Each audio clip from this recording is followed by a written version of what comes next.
Why buy it when you can spend 100 hours designing and printing one? Can I use it to measure farts? So when the apocalypse happens, you'll be able to record your music. Yeah, I don't want to feel the skin flay off of my body. The only reason I would call him an asshole is going to the liquor store to get milk. They put me on a robot. Welcome to Born in the 80s, episode 501. I am your... Oh, fuck. My brother's messaging me in Google Chat, and it's making pinging noises. And it's going to obviously be picked up because I'm getting your voices from that, so I have to mute Google Chrome. Let's start again. Welcome to Born in the 80s, episode 501. I'm your host, John_Danger, joined by my co-hosts. Matt Hag.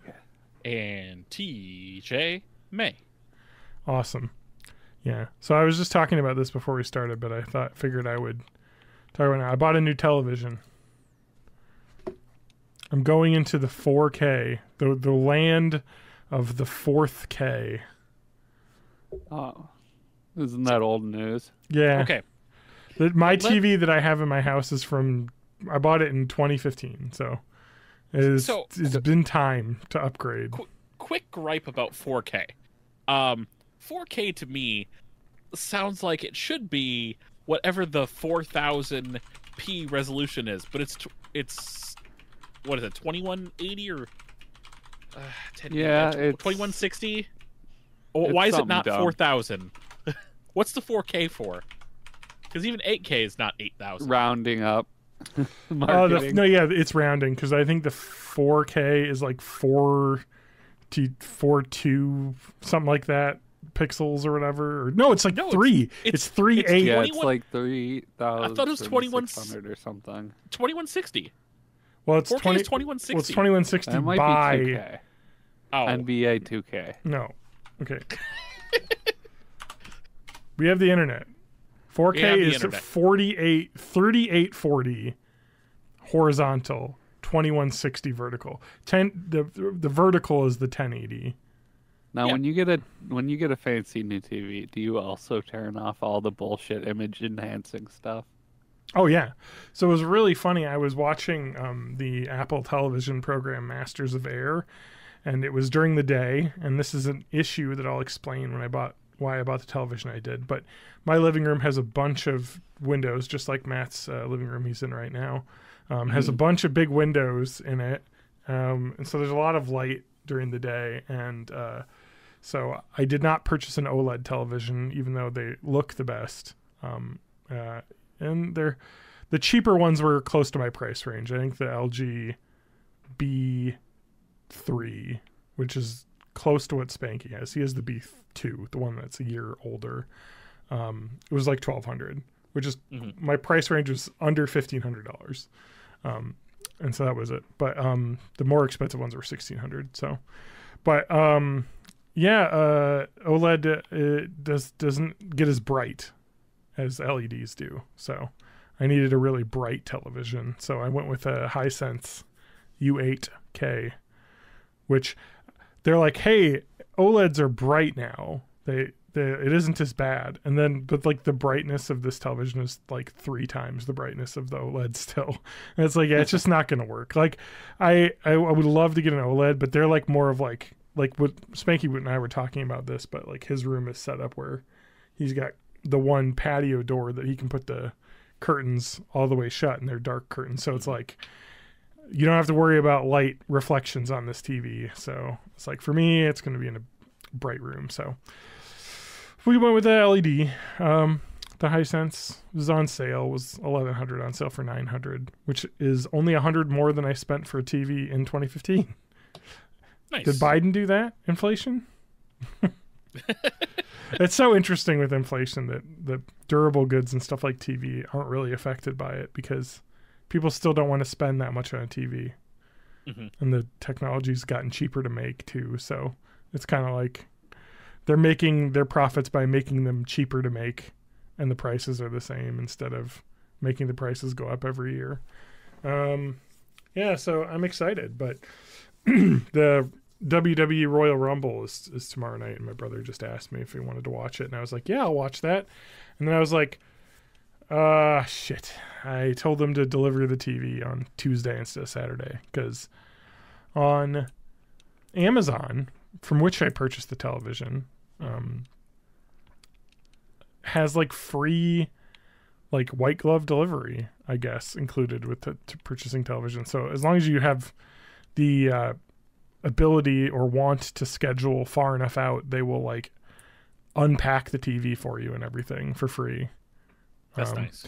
Yeah, I'm not doing that. I don't need someone sitting in my house unpacking TV. But what I did choose was deliver it to the room that I wanted in my house. So, Okay, yeah. Well, because I was like, my old TV, the 50-inch Samsung 1080p TV I bought in 2015, that weighs, I think, 35 pounds with the stand. Yeah. This TV weighs 55 pounds with the stand. But the box weighs 80 pounds. And I'm like, I don't think I can one-man that very well. Like, 80 pounds is a lot. How big is it? A 65-inch. Oh, yeah. I thought of Way going too for a awkward. 75-inch because they dropped again, it was $200 off all of them. And I was like, 75-inch is only $1,100. But I was reading the reviews for the Hisense U8 series, and the 75-inch uses a different type of display panel, which is not as good. And then the 85 uses the good one, but it's like way more. So they kind of made it a cheaper one to go one size up. So it wouldn't be such a huge price jump. I'm like, 65 is big. Going from 50 to 65 will be a huge jump. So I'm excited. Didn't go for I think they have a 120-inch one that you can buy. I think that was I think it was on sale. It was $2,000 off. I think it was only $5,000 or something like that. Jeez. Hey man, it's 100 inches. At that point, why don't you just get a projector? Because projectors kind of suck. I guess. But you're right.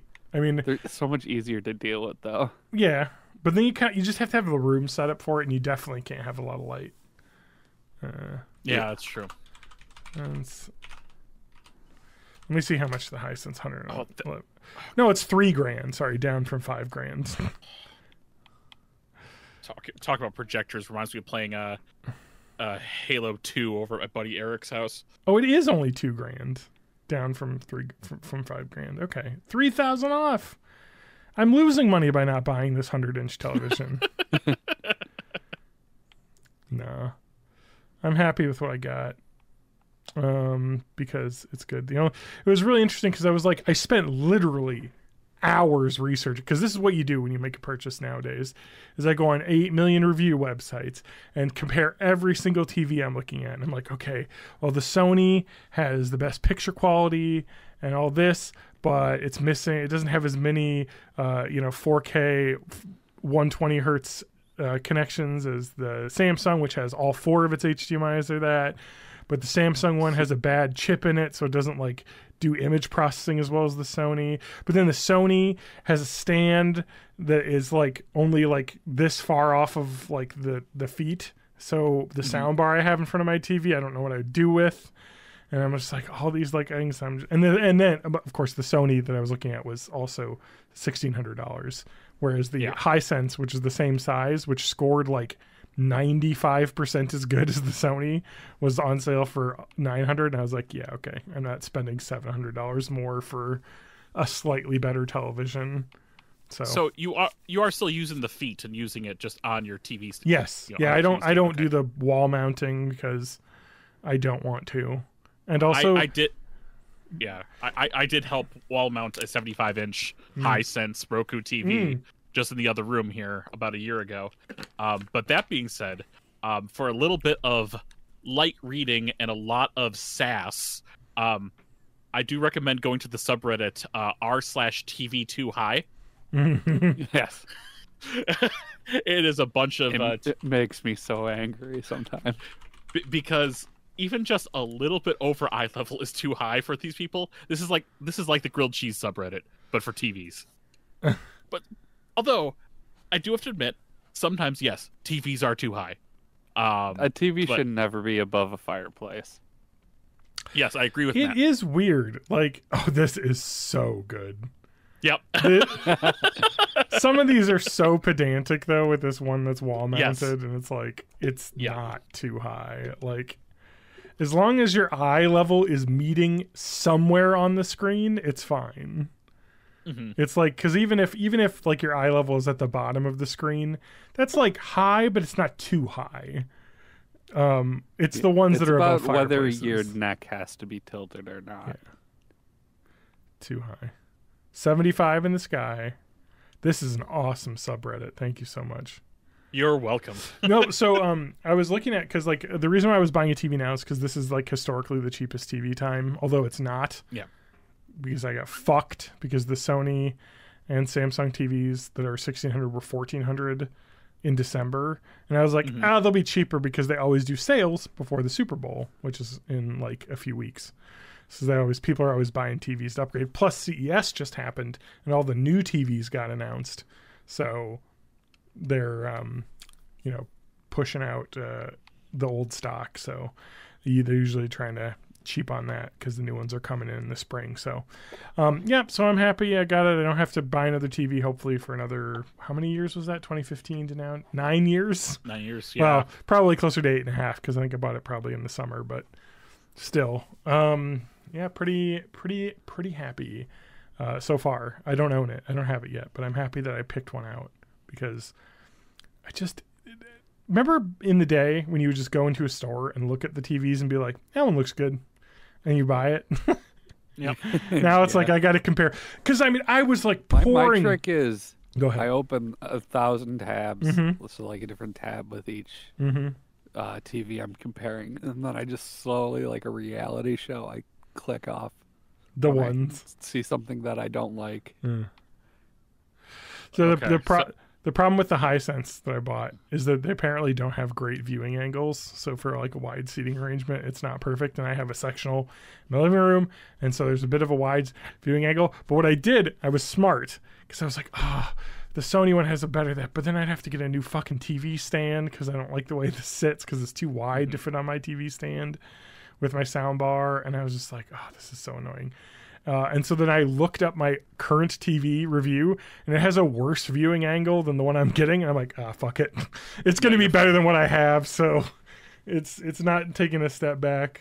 I mean, a few years ago, we watched Noel on that TV screen. It was fine. It was fine. The thing is, like, viewing angle is like the colors wash out a little bit, and it's like, like as long as you can see the TV, it's not that bad. It's just the thing is though, is you look at an OLED, and an OLED has like almost 180 degree viewing angle for like color accuracy because of the way that they're lit. So Yeah. that's really cool. Another good feature about those, but I just couldn't do it. I was too worried. But so CES, I wanted to bring up. They announced a bunch of new TVs. So they have OLEDs that are as bright now as LEDs. Well, not the new LEDs, which are even brighter, but like now it's kind of like maybe you can get an OLED, but those are always the most expensive models. Those are probably like $2,000 TVs. So like it's still going to be too expensive for maybe that where it was going. But the thing I thought was really cool was LG, I think Samsung both showed these, but LG specifically showed they have now transparent OLEDs. So it's a sheet of glass basically, like an OLED is because it's glass. Yeah. And it displays images on that, and then it's see-through. So it's like a weird like hologram TV effect, but then you can have a black screen slide up behind it, like a window screen, so that it looks like a normal TV. I was like, that is a pretty dang cool effect. And that's definitely like we're going to see lots of those in the future in like Windows and stuff, like playing TV. Store displays and shit. Well, it's a cool idea when you think about it, because it's like, in the future, it's like you can have a TV, and then when you don't have it on, you can see the rest of the room or the window, or whatever. It's not like a huge block, blocking part of the room. So, and then Samsung's got their frame TVs, which are really neat, which are the ones that look like a painting, basically. They're perfectly square. So they have a lot of new ones of those that look really neat, I guess. And they have like modes where they show like art, like low power, like not e-ink, but like lower power consumption like art, so you can put it on your wall like a piece. So they make some really cool shit, and technology is awesome. But I don't know, Matt, what are you trying to do? I'm killing skeletons with my dragon friend. Oh, I thought you were I thought we were going to talk about your oh my god, I almost said Fallout 99.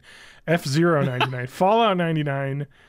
I don't know if that'd be great, but F-Zero 99. But you want to play it on your CRT? No, that's what I play on my Switch. Yeah. This is what I play when I'm a hardcore PC gamer. I see. I play the Pixel Titty skeleton game.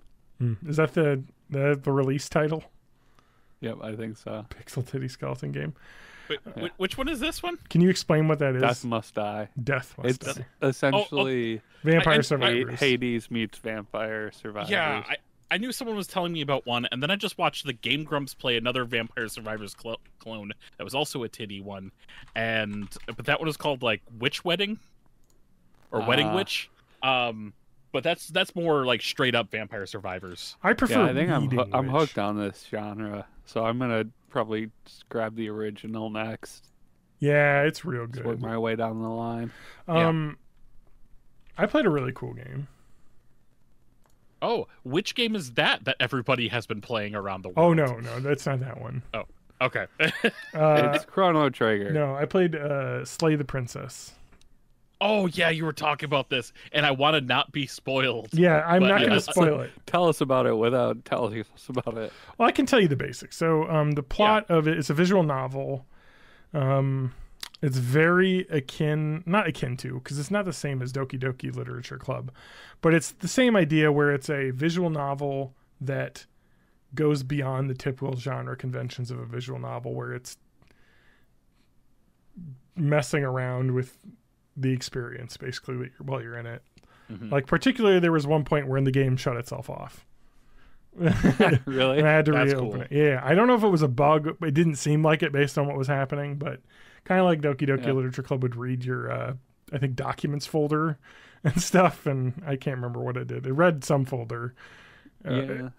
It would like figure out your name. Yeah, because it would like the owner name on the computer or something. Mm-hmm. Yeah, it reads the system files. I remember that because it was like, I was like doing it, and it was like John, and then my last name, and I was like, oh my god, what?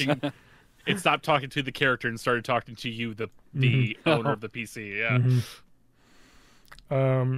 And apparently the console version, Doki Doki Literature Club Plus, is also a subversion of a subversion. I've not played it. I should probably try that out, actually, because I really enjoyed that. But so I say that, but it's not the same thing, because it's not trying to be a comedy or not a comedy. I mean, Doki Doki Literature Club likes to fuck with you, whereas this is not necessarily that type of thing. It is much more of a, I don't know how to describe this, maybe Stanley Parable-esque almost. Like, okay. Yeah, so the objective of the game is you are a person who has been tasked with going to this house, going to the basement, and killing a princess who's chained up there.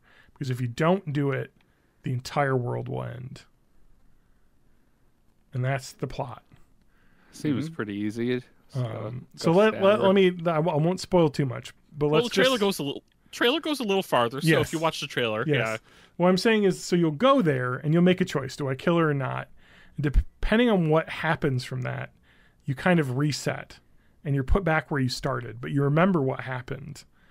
And then the next time you go, things are slightly different, and then you question whether or not you made the right choice the first time, and then you make a choice and then something happens and you're back where you started, and then you're like, well, that wasn't the right choice either. And then so the game undertales you a little bit, but it is literally I downloaded a map of all of the endings, and there's like maybe 30 or 40 of them. So I got through a good half of them. I got the true good ending. I did the story through one time. But you don't have to hit every single like thing to complete the story. So I might play it again, but really good. Great art, amazing voice acting, like amazing voice acting. Like I said, Stanley Parable, because there's a narrator that's telling you what you have to do. And I think it's just the guy that made it and his girlfriend that are something like that, yeah. Voice actors. But they do an amazing job. The art's really good, and it's very good with horror. It's just cool because the concept is like because the narrator's telling you to do this and does not give you any reason why. And then so your first, obviously, at least for me, was like, why am I doing this? And he's like, you don't need to know that. If I tell you that, you'll fuck up. So I can't tell you that. And then you're like, well, if you're not going to tell me, more you know, I'm not going to do it. You're in or whatever. Exactly. Oh, it's so good. And I would say probably the only criticism I would have would be it gets a little bit. Some of the dialogue gets a little bit long because it gets kind of like philosophical a little bit, and I think they go a little too far into that at some points. So it's just like, yeah, I don't really care because okay. Another thing is when you come back, there'll be a part of you that you'll talk to yourself. You'll have like a part of your personality will also become a character that's with you. And there gets to be a point where there's a lot of dialogue, and I'm like, I don't really give a fuck what these parts of me have to say about the situation because I just want to get to the next part. So. Oh, it tries to do some really great. You said philosophical bullshit, so it's in my top 10. It kind of gets zero escapey at near the end of that. Then, okay. Well, I was going to say the ending of the game is you questioning what's real and what isn't. So it gets it's like and what your choices matter in the grand scheme of things. So it's really cool though. I mean, the art is just so good, and because it's all hand drawn, And anyway. Highly recommend. I think it's like $17, $20, something like that. $17.99. Okay. So, and how much hour? I put 3 hours into it to finish it. So, I would recommend it for anyone. Now that we're talking about it, I'm going to start over again. I might try and play it with Lauren, because it does say it's playable on Steam Deck, so I could take it and put it on the TV. Oh, that's nice. And then we could use a wireless keyboard and play, because it's so good. Like, and it's just it's like the Doki Doki Literature Club. Like, it kind of guesses what you're gonna think ahead of before you think of it, and it's just designed in a way that's subverting the genre. Yeah. I don't know. At this point, enough things have subverted the genre that this is the genre now. Yeah, I guess. Anyway. Just visiting the merchant real quick. I'm just looking at the... Matt, are you using the new controller? I am. It's very nice. I love that controller. I spent a lot of time just like marveling at how nice all the textures are. It's like... Yeah. Like the triggers. You could tell a ton of attention to detail in this thing. I love these. Yeah, testing. The triggers on the Series X controller, having the little bit of grip on it, just so nice. And then well, actually, I have an X1 one here, and that doesn't have that, but it does have the same thing, where the back of the controller is just slightly textured. Yeah, I love that. Yeah, I like that. And the sticks feel really good. Hey, John, put that up to the camera because I don't remember if is that a 1 or a series? Oh, that is it's a 1. Okay. That is a 1 controller. Okay. You can tell by the way it is. I've got the same color Series X controller that Matt has. I wish I wouldn't have bought it because micro USB instead of USB. It's micro USB. Yeah. It's the different D-pad. I've got the same controller that Matt has, but then I've also seen the was it the atomic green, the one that's a darker green, that I kind of want instead of the lime green one. Yeah. So the nice thing about this is that it is compatible with the Series X as well. Yes. So that's why I bought it, because I think... I've been on a real neon green kick. This is my winter hat. I think I bought this because I didn't have a Series X yet. Yeah, you bought it because it also works with your Android phone as well. Exactly, because I was like, it works Bluetooth. I don't have a Series X, and these were cheaper than the Series X controllers, so I was like... Because that had just come out, so I was like, I'm super happy that the other way works too. My Series X controller works with my ones. It's really which cool. Which is awesome. But it's really cool of them to do that. Whereas the PS4, my controllers are useless. Yeah, I've been using. I've actually been using my neon green controller in bed because for Christmas, one of my kids got me a wrap around the neck phone clip.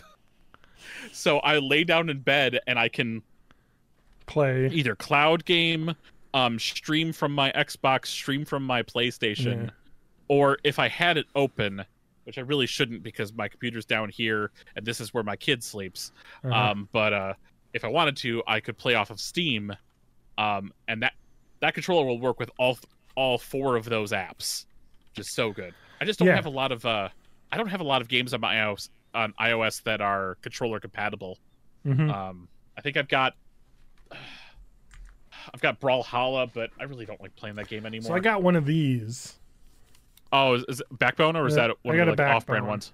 Okay. No, I got a Backbone because I had when we switched to Verizon, they gave us a bunch of money to use in the Verizon store, like $400. So I was like, buy a bunch of accessories. Lauren got new earbuds. I used 200 of it on our bill, like just bills, like monthly. But then I was like, that's boring. Like, let's buy something we like don't need. You know what I mean? This is like free money. So I was like. So I got this, and she got headphones. So I got a back. Oh, and the other reason I bought the Backbone is because it came with 3 months of Game Pass Ultimate. Oh, so I was like, sweet, that's like $45 right there. So, or maybe even 60 now that they've increased the price. I think it's up to 18 a month now. Yeah, so it's like almost $60 value, and plus you get this, and it was for $100. So I was like, this is like then $40. I'm like, yeah, I'll play that. I don't love it. I love the Backbone and the fact that it works really well and seamlessly. I don't love that it does not have the same buttons as an Xbox controller.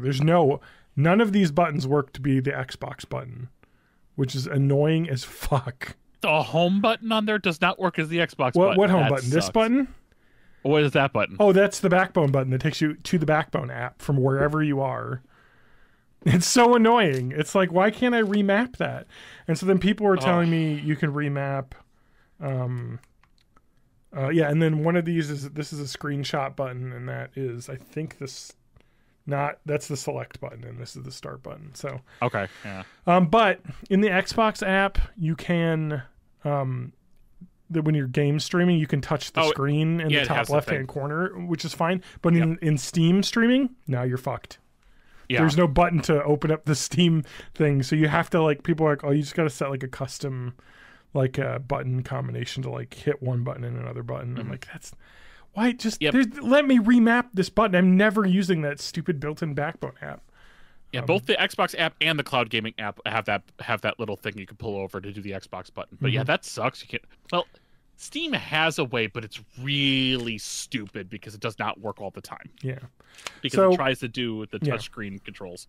So I don't love it. I like it because it works really well and it fits your phone, and it has charging pass through, on the bottom here. So it's great. I think it also has a 3.5 jack as well, so you can listen. That's nice. With regular headphones while you're charging. So very nice, but a couple drawbacks. But for getting it for like less than the 100 they retail for, it's a pretty good deal because I played a bunch of not Chrono Trigger, but Sea of Stars on on my phone. Basically Chrono Trigger. Yeah. So it's a really cool piece of tech. I recommend if you can get one for free or with a gift card. Yeah, it's worth checking out if you play streaming on your phone. I mean, I have the phone clip that works for both. Well, I have a phone clip for PS4 controller and phone clip for Xbox. I had one for controller. This too, but I hate it. Yeah, the viewing angle doesn't fit well. The neck thing is so much better. It doesn't matter if I'm sitting up or laying down because I can adjust it. It's so good because it's really just a flex tube. The whole thing is just a flex tube around, so I can just do whatever I want. Yeah, I had to look up that. I had to look up some pictures because I'd never seen that. Yeah, it's not a bad idea. And the thing is, with the Joy-Cons off, my Switch screen only can fit in that. Oh, nice. Nice. What I wish is that my Switch Lite would be able to be grabbed the other way, but it doesn't. It doesn't quite fit for that. Nice. For the particular one I got. This is why you buy yourself a 3D printer. Because then you can start designing clips and be like, I could make a little add-on that'll clamp on. Yeah. Why buy it when you can spend 100 hours designing and printing one? It depends. Well, honestly, what it is, you look up the piece of equipment that you have, and on Thingiverse, and somebody probably has already invented the thing that you need. Yeah. Or now, like 3D scanning is pretty good as long as you have a newer iPhone. Yeah. Like Something close enough though, and then you can like also remix it, and that's much easier too than like building something from scratch. But yeah. Very cool 3D printing, but I haven't 3D printed anything in like months because the desk behind me is starting to do the thing that like things do in your house where just you start putting stuff on it, and then now there's not enough room for anything. everything's a table. Yeah. Yes.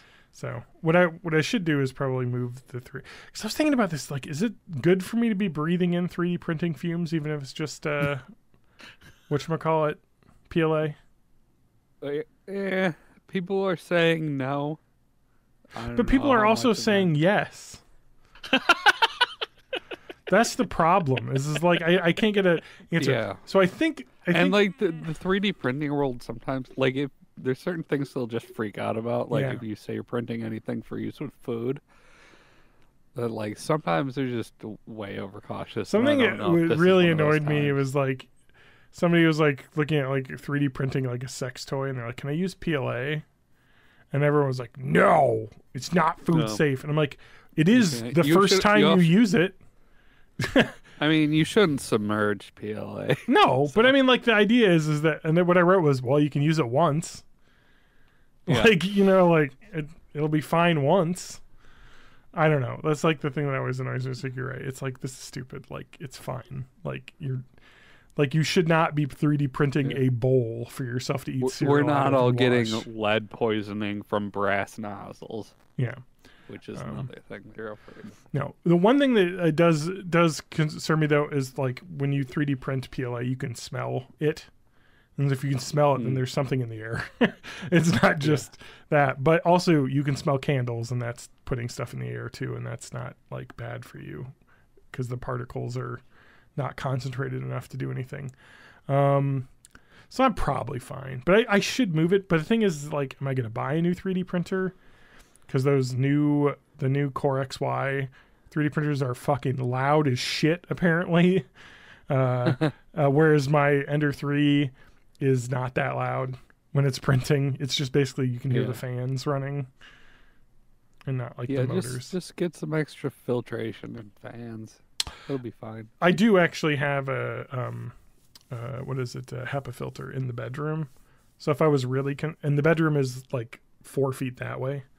So when I'm at my desk, I'm sitting like maybe less than 10 feet from a HEPA filter. So it's not between me and the printer, but the air is getting turned over. Recycled. Yeah. So, the issue is PLA itself is not toxic, but nobody prints regular PLA. You know what I mean? There's an additive in there probably. PLA plus. Yeah. So all those additives, who knows if those are actually okay. I just say that because of my breathing conditions. I'm like, I wonder if this is not helping. Whatever. But that's well, you can get an air quality monitor. Those are expensive. All of the parts per million, aren't they? I kind of want to get one now that you're talking about it, though, because I think it'd just be fun to know. You can get them at IKEA. I know that much. That can't be that expensive. I don't know. IKEA spells some expensive stuff. I guess. But it's like consumer stuff. It's not like a lab instrument. It's not that level of expense. Anyway. I want an air quality monitor. You're right. IKEA has one that's $50. That's not bad. Oh, it looks like Amazon has one that connects to your phone and Alexa and all those things. No, what I'm talking about is I want the fucking the real deal one. Yeah. Like the ones he uses in all his labs that he doesn't go into anymore because all he does is paperwork. No, I want the one that works with like telling it like how much like bacteria is in the air and stuff, you know? Like the ones that they use and they like that was the thing you could get. I'm gonna get a bunch of these and be super paranoid all the time. No, they like you. So like I work in the food industry, and you'll have all sorts of swabs and things to verify particulate matter, to verify you've cleaned the surface to the correct level of cleanliness to be able to be used, you know, especially with allergens. So they make really special monitors that are way more specific than, and they also do like surface monitoring as well, so you can like swab a surface and see how dirty it is. Basically, I want to inspect my home. Let me see here. They're not that expensive though, actually. $200 for a professional one. That's not too bad. I mean, it's way more expensive. Industrial Scientific, you can get a $750 one. Or I could get the cheap $50 IKEA one. Jesus, none of these are cheap. The one that's recommended is the UW swap auction. See if they sell any. Oh yeah, if there's any like old ones. Mm-hmm. I kind of want to get but some of these suck. Like okay, here we go. Okay, this one, the SAF AirNet 4, like the display just has particulates, but it's like I want the full data, but they have it here. Like it connects to connects to an app, so you can see like the air pressure, the temperature, the humidity, the parts per million. But that's just CO2. Does it do? Wait, it says temperature, humidity, and more. Well, I don't want CO2. This doesn't do particulates? This doesn't do particulates? Sorry. No, it does particulates. I don't know how to buy stuff on the internet. Wait, this isn't particulates. This is literally just CO2. What is the point of this? Everything's Amazon now. What'd you say? I don't know how to buy things on the internet Amazon's anymore. useless. Like, how do you find an actual store that specializes in a thing? Everything's marketplaces. So on Amazon, you have to... I've learned... I don't want to go on Amazon. I've learned the trick, though, for Amazon.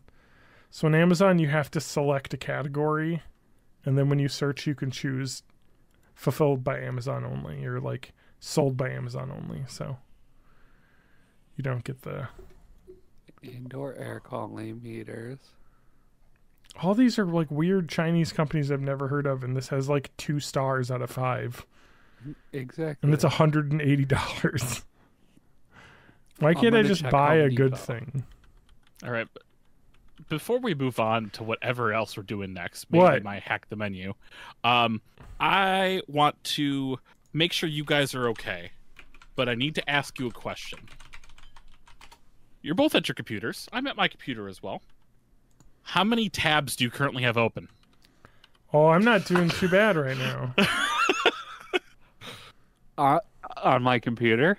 Only 4. Okay. 1, 2, 3, 4, 5, 6, 7 on my computer right now. So I have 2 internet windows open right now. One of them has 15 tabs. The other one has 11. Now, you want to know how many I have open on my phone? Yeah, I was gonna say. Well, I forget to close those. Those don't count. I'm not multitasking with those tabs. Yeah, I have my over Firefox 30. app literally just says the infinity symbol. That's more than me. Oh. Because basically, sorry, to get for yeah. So for 3D printing, yes, you would need an indoor air quality meter that did VOCs, not just particulate matter, or CO2, which a lot of the cheap like $50 ones are just telling you CO2 or like the PM5 particulars. What's VOCs? Something volatile organic compounds. Yeah, so it's the shit that off gases when you're particularly painting is like a lot. Yeah. And you're not supposed to huff paint, basically, So, yeah, you don't want it in your lungs, but in your stomach's fine. Got it. A brand called Air Things. That yes. You can buy in an actual hardware that one's store. only $200. They have it's several levels of expensiveness. Well, the one that I'm looking at 200 does all the things. Does VOCs, carbon dioxide, radon. So nice. It's still $200 though. Like, what do they got? I just need something that does VOCs. Wow, the cheap ones don't do VOCs. That's the thing. Because fucking temperature, humidity, pollen levels. Come on now. Some of these cheap ones. What does this do? Oh wait, the Wave Mini does VOCs only. Well, that's probably the cheapest. That's only $80. Yeah, it's $80. Oh, there you go. There's the one I need. Boom. I'm sure all the ratings are like, this doesn't do things. No, it's got 4 stars. 3.9. Let's see the I one guess. star. Let me see the Yeah, 1 star yeah. reviews. Just not accurate. How do you know? Look, I know. I really wanted to know like my this, air. and I've tried it a couple different times for months, but tonight I decided it's causing stress and providing no benefit. This is Teresa. First, when it is windy and the oil stove in my cabin backdrafts, I can smell fumes. The air thing does not notice.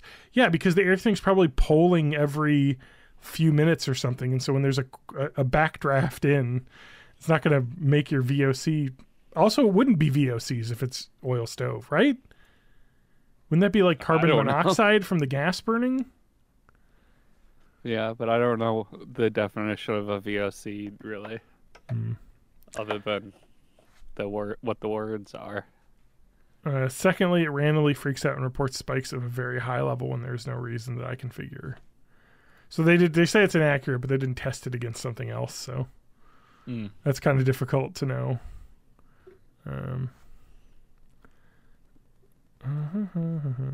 Here we go. This guy is saying he had issues with it and tested it with another air quality monitor that somebody else had, and they were wildly different. But then he said after a few weeks it started being more accurate. So yeah, 5-minute testing delay. Yeah, so your backdraft's not going to get fucking picked up, lady. Like, what about, can I use it to measure farts? Oh, dude, can I tell you the funniest fucking thing in my entire world? I do this all the time. In my bedroom, the Koei air purifier HEPA filter has an air quality monitor built in with particulates, but it's just like a red, green, yellow. And so this summer, when it was fucking a nightmare outside, it was yellow all day, inside even. But you can fart in front of it, and it makes it turn red. And it makes me laugh every time. Because it's like, oh, I farted. It knows. Am I gonna buy this thing? I think I might buy this thing. Oh no! Does not detect mold. Why would it detect mold? If I'm gonna do any printing, I should have this. Well, now I've freaked you out. No, I'm not too freaked out. I'm more excited about home automation and sensors and things. I think that's what I want. I want an air tester that can detect mold spores. And those, I think, are the really expensive professional ones. Is that what the PM 2.5 sensor everyone's talking about is? I don't know. Or maybe that's radon. I don't know. Oh my God. Somebody was talking about this on the Madison subreddit, but they were talking about like, hey, just so you know, with all the winter, your radon mitigation system might be plugged up, because you might have more radon in your house. And everyone's like, oh, wow. And it's like, well, so in 6 years, you'll get cancer because radon, while dangerous, is a thing that you need to be exposed to for years for it to start affecting you. So yeah, it might be backed up now, but like you're probably fine. Open a window for a minute. Like, yeah, I did a radon test in our basement and it was fine. It's because we have a lot. I'm Go ahead. Assuming a parent is able to detect if someone is vaping or smoking pot.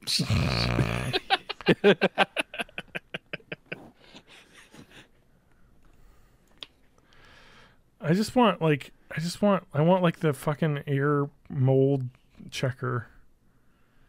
I love stats. I love looking at. I got a fucking for my bedroom because I was worried that my lung coughing blood issues was in the winter. It was worse because that it was getting too dry, and so I got a hygrometer now in the bedroom, and it's fine. It's not it, obviously, but so they have at-home testing kits where you fucking swab and then send it off to a lab. Fuck that. I want a fucking thing. Is there not a way? Air reading, spores. What's the tool they use? I want to buy that. Give me the cool thing.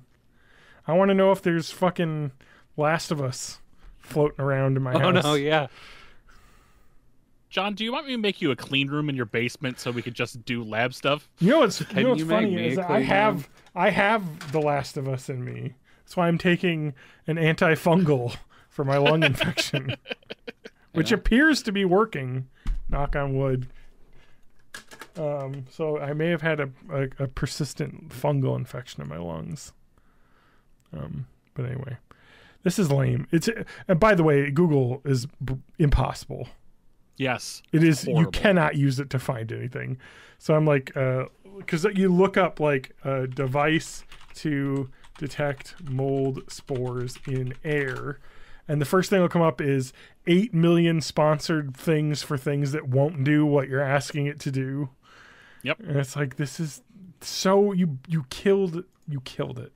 You killed the useful internet, Google. And it's just a mess. It's not it's presented in a way that can't even. So the first thing that I clicked on there that looked interesting, the first result is a mold detector that is just for detecting surfaces with the pins that you put in the wall. And it's like, no, I said air. I said air detector. Did you say bear detector? Yeah, Google sucks. Anyway, yeah. This does TVOC, which is those volatile organic carbons. I don't know, man. This is something I'll spend years researching and then not buy anything. Mm-hmm. I just love it. What's the most expensive one I can buy? $200. I just want to be safe. You ever think about building a bunker? Yes. I didn't think about that till recently. But man, the world kind of sucks right now. Yeah. Yeah, it does. And I'm like, should I start buying the survival food packs? You're gonna want to be careful. A lot of stuff, like gasoline, expires and stuff. So Well, no, you can't stockpile everything. Not that. I'm just saying. If you're gonna start a bunker, research everything that goes into it.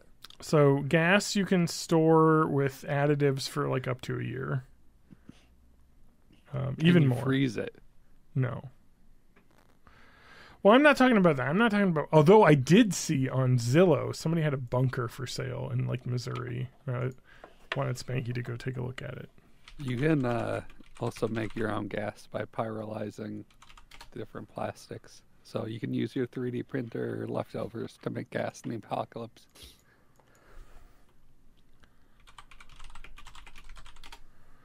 I want to look up bunkers for sale. No, because there was not an awesome abandoned bunker. Come on, I want a functional bunker. Yeah, a bunker. Okay. No, I want to. While John's looking this up, I could go ahead and hack the menu and show you how I make my own gas. Hack the menu theme. It's hacking time. All right. So, bad news, everybody. Taco Bell. I don't like the sound of this. Taco Bell has changed up its entire cravings menu. I know. Almost everything's gone, and everything's been. But my cravings. But my cravings. Yeah. So we've got no more beefy melt burrito. There's no more. My favorite, probably John's favorite too, was the a Chipotle chicken grilled burrito. Mm-hmm. Chipotle grilled chicken burrito. Yeah. There's a few other things they got rid of. I mean, the only things I think they kept was the cheesy roll-up still there. Still have the spicy potato soft taco. It seems like the cheesy fiesta potatoes are back for good. Cheesy bean and rice burrito. Those are the only things that stuck around. But we've got some new things, and unfortunately for me, your resident I eat garbage person has tried most of these, so you don't have to. So we'll start with one of my favorites, and at least this list that I'm looking at, this person's second least favorite item off the menu, is the 3 cheese chicken flatbread melt. Yeah. So it's a very simple thing. It's just their seasoned chicken, their 3 cheese blend, and their quesadilla sauce inside a gordita shell, whichever one this is, the not deep fried one. Gordita. Chalupa's the deep fried. It's a flatbread. It's just a piece of flatbread. It's pretty good. I just hate the price points now, but inflation, that's where we're going. Yeah. So I think the standard menu price around the country, and we're not talking about DeviantArt. Oh, inflation fetish. All right. We already have that with Super Mario Wonder. That's true. Which I haven't played yet. That's what the wonder is. But I quite like this. It's very simple thing, but it's very delicious and filling because that flatbread will. I'm excited to try Taco Bell next week for my D&D game.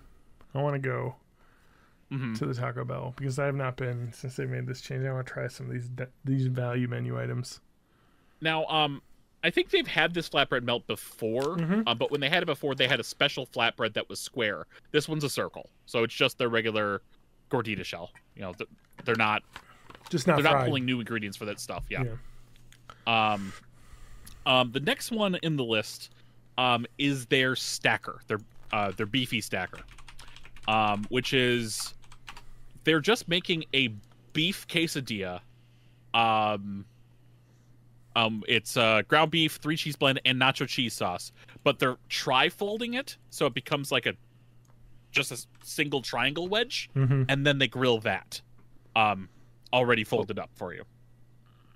But why? So why did Joe Brandon raise the prices of everything?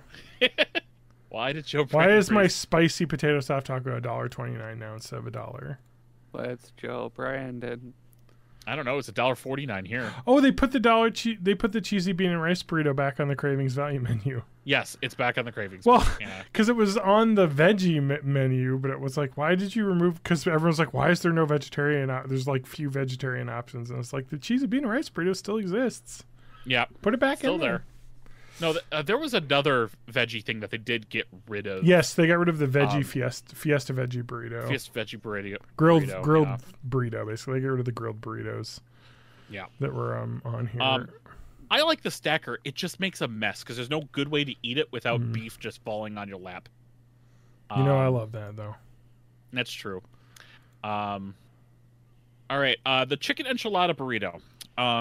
They had this back as an LTO a few months ago, and it's almost exactly the chicken enchilada grilled stuffed burrito that I loved in college, except where it's not grilled. So this is grill it yourself. Take it home, grill it yourself. Take it home, grill it yourself. It's chicken, their seasoned rice, 3 cheese blend, sour cream, and their red sauce, which is their enchilada sauce. I like it. I really do. I just wish it was grilled because I want the crispy outside. That's running on average about $2.79, depending on what your location is doing. Yeah, you're in the city. Yeah, I'm in $2.49 for me. Yeah. But where I go. But I will say, like, I don't know. So I saw this TikTok went viral.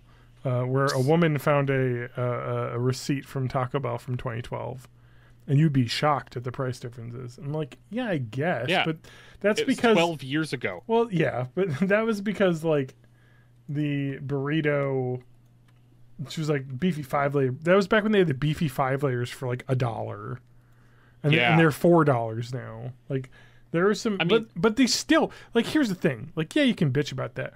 That chicken enchilada burrito is like 400 calories, and it costs $2.50. And so you could get a cheesy double beef burrito, a chicken enchilada burrito, 3 cheese chicken flatbread, a stacker, and a spicy potato soft taco, and that's like $10. That's a lot of food. That is a lot of food. Like you can, it isn't what it was, when fucking Taco Bell was the cheapest, most insane shit. But it is still, compared to other shit, really cheap. What's a regular soft taco? $1.79. I remember when those were like 79 cents, but $1.79 is not horrible. But why would you get that when you can get a double stack taco for $1.99? Yeah, exactly. It's so weird that like their price. I don't know. That's the thing. That's what I'm complaining about with that TikTok is that their pricing is all over the place. It is. Like you can get regular menu item burritos, like the $1.99 bean burrito. Why is that more expensive than the cheesy bean and rice burrito? Yeah. The only difference is the bean burrito doesn't have rice, and it has sour cream and enchilada sauce. Like, I don't know. Like, there's still cheap as shit stuff in here. You can't, I don't know. You got to order right. You got to know. Now, the next thing on this list I've not had, but it is definitely worth it for the price. The new loaded beef nachos. Yeah, I haven't seen that, but it's only $3. Yeah, it's only $3. It's chips, beans, beef, sour cream, nacho sheet, a cheese sauce, and guacamole, and red sauce. Yeah. So it's loaded. It's loaded. Yeah. Not had it. Looks amazing. I'm not a big guac fan, I would eat the guac. You can sub black beans for free too. Yeah. If you want to go vegetarian, so that's nice. That is true. I do. That's the thing. I think that's really interesting too, is that like people will talk about how like Taco Bell is one of the few places where you can get like vegetarian food, fast food, and you can even get some vegan things. Because I'm almost certain their refried beans do not use lard. So I think the refried beans are 100% vegetarian. So let me look, but I'm sure because we have I don't know if it's true. Vegans suck, so it's difficult. Oh, here we go. Check to see if it's true. Taco Bell's website specifically has how to eat vegan. Okay. So they're saying black bean Crunchwrap Supreme, and you make it fresco, and so that removes the cheese. Yep. Bean burrito, make it fresco, and so that removes the sour cream and cheese and replaces it with onion, tomato, and red sauce. Yeah. Veggie Power Bowl, make it fresco, removes the cheese. Cinnamon twists are vegan. Crunchy tacos, you can do black beans or regular beans or potatoes. Make it fresco. Yeah, so you can regular eat beans. Vegan. So their beans are vegan, and they actually have AVA certified vegan ingredients. So they actually have so the black beans, all of the taco shells basically are vegan. Hash brown, jalapeno, almost everything's vegan that's not meat. So and cheese. So yeah, that's like the thing with Taco Bell. Eggs in the morning. Or eggs in the morning. Yes, of course. I don't know how much you can do for a breakfast at yeah, it's Taco really hard. I do love a Taco Bell breakfast though. I do. Shit. I still love their. I haven't had the breakfast crunch wrap in a while, but yeah. Well, I love it, but it goes through me. That breakfast crunch wrap. I can't eat like I used to because I'm on the weight loss medication, and if I eat too much greasy, I become sick. I become chained to a toilet. Okay. For the next day. So I have to be like, I can do Taco Bell for sure, but I don't think I would want to go with the chalupa because that's too greasy. You know, I just have to pick and choose my way through the menu instead. But yeah, French fries are no good. But so go ahead. I know Matt's kombucha is through him, but we're going to move on to the double stack taco at this point. Oh yeah. Sorry, we tangented away because I got on my vegan looking kick. Oh yeah, it's perfectly fine. All right, what's double next? Stack taco? So you've tried all these? Everything except the because it's been out for like 2 or 3 weeks now, so I have tried all these now. Lauren does not like Taco Bell, so I have to go on my own. Yes, I find ways. Double stack taco is really just if you took the double decker taco that they used to have, which is the soft taco around the hard taco, instead of beans being between the two layers, it's nacho cheese, and then they add fiesta strips on it, so you get the essentially this not spicy, but it's a little crunchy. Hot, the crunchy Fritos. Now, I don't like it as it is. No, I need to add. I could take off the lettuce, but instead I like doing it with sour cream. Because sour cream and lettuce just goes well together. I don't like their tacos with just beef, cheese and lettuce. I need to add sour cream. I would agree. To make it better. Yeah. Their plain tacos just no good. I'm just trying to think of like what am I gonna? I don't know. I'll think of this Monday when I'm going, but yeah, because I'm definitely gonna get a spicy potato soft taco because I fucking love that because it's got the quesadilla sauce and it's got the potatoes. But I think I definitely have to try that enchilada. This burrito. Website says it does the chipotle sauce, which is slightly different than the quesadilla sauce. Oh, maybe it is. It's just I like the chipotle sauce, is what I'm saying. Yeah. So I like both their spicy sauces, both their jalapeno sauce and their chipotle sauce. So I definitely think I'm going to get that, and I definitely think I'm going to get the cheese chicken flatbread. Yeah. And maybe I'll get that and the loaded beef nachos. So I don't know. And the last thing that's on here, Matt, we just went through the. Matt, we went through the what was it? Double stacked taco while you were gone. Which is the kombucha poop. Yeah, has happened as foretold. Yeah, that's what I told the listeners already. Yes. The cheesy double beef burrito is back, which they had as one of their cravings menus like a while ago, well before they had the beefy melt burrito. I don't know what's different. Oh, you can make it grilled for free. That's an option here on their menu. Yeah, I don't know if I can do that from the app. Can I? I don't know. I can do it on the website. You can do it on the website, and I think you could do it at the thing.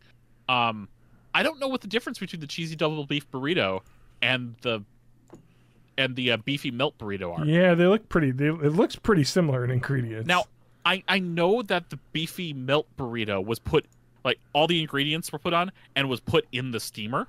I think that might be the only difference. But otherwise, it's still the seasoned rice, the beef, sour cream, nacho cheese.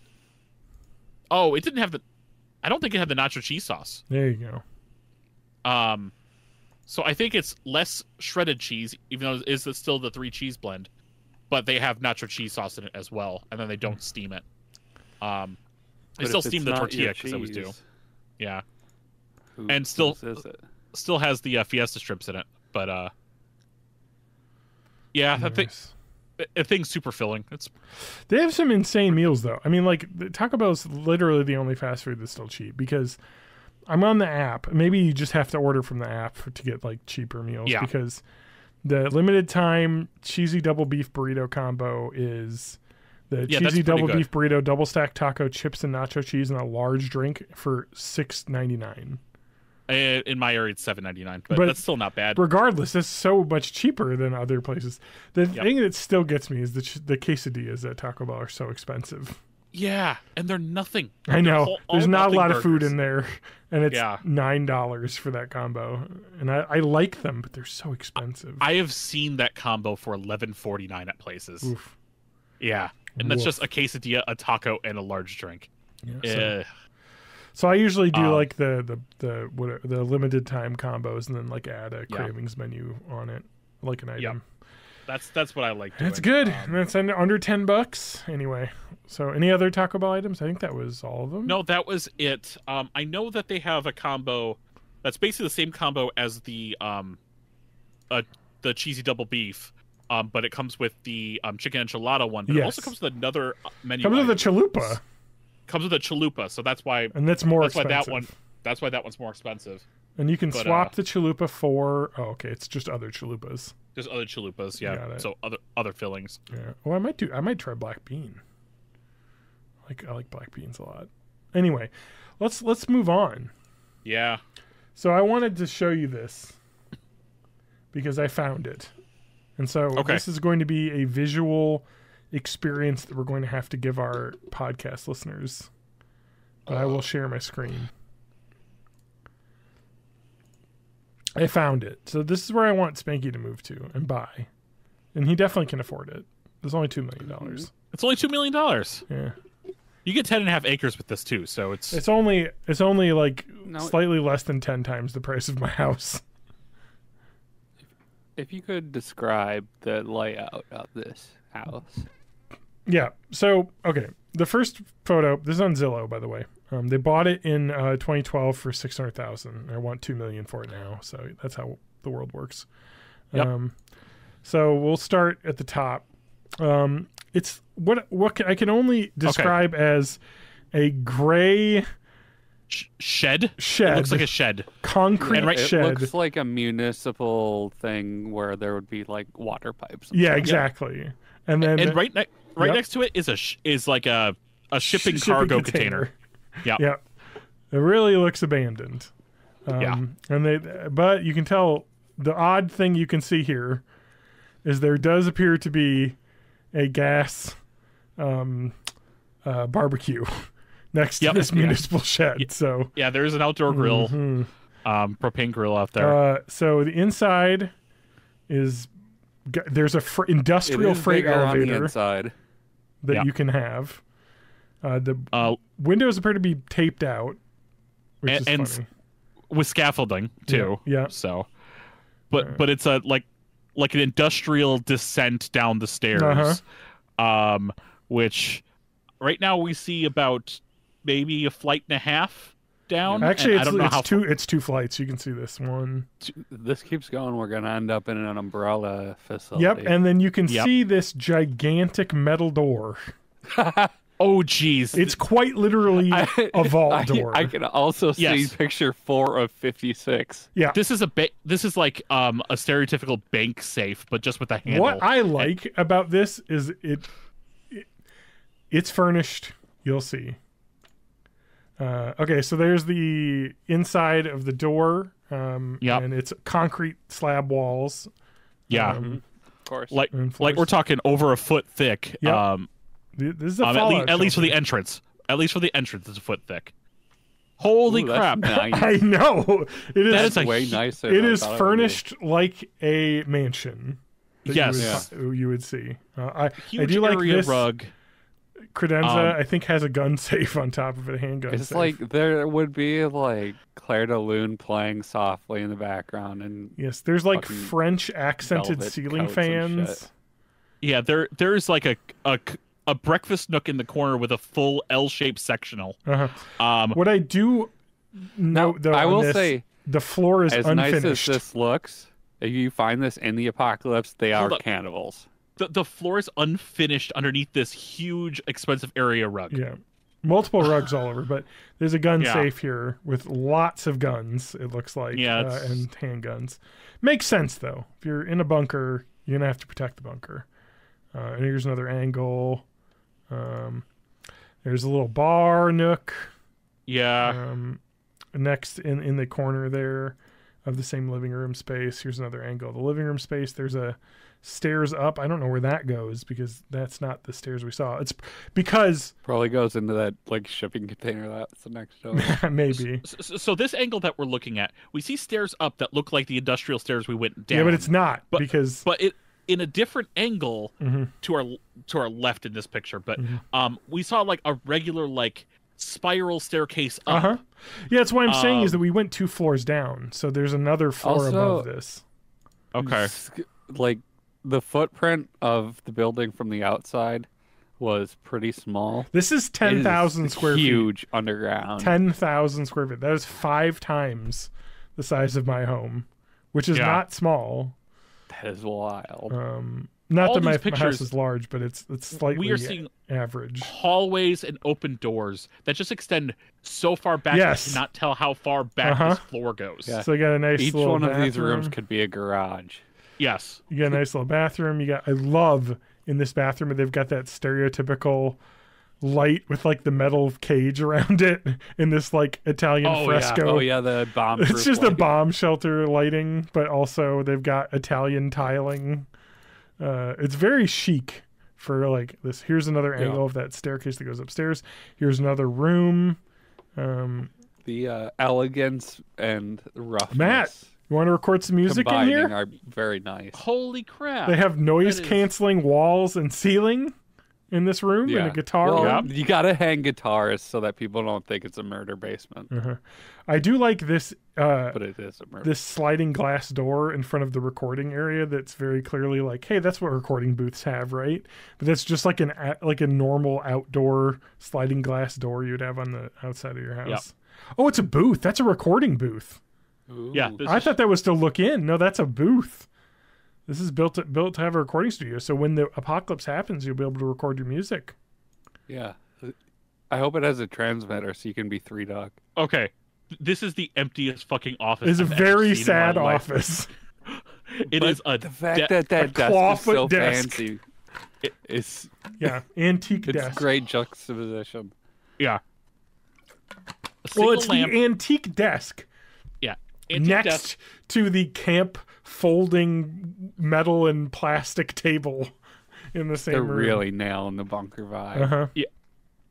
But like, look at the artwork on these walls. This has got carpeting. This has regular carpet. Yeah. Uh-huh.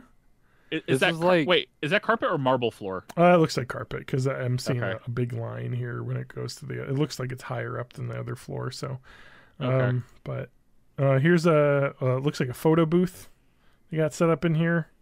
Oh yeah, those are definitely like photo lights.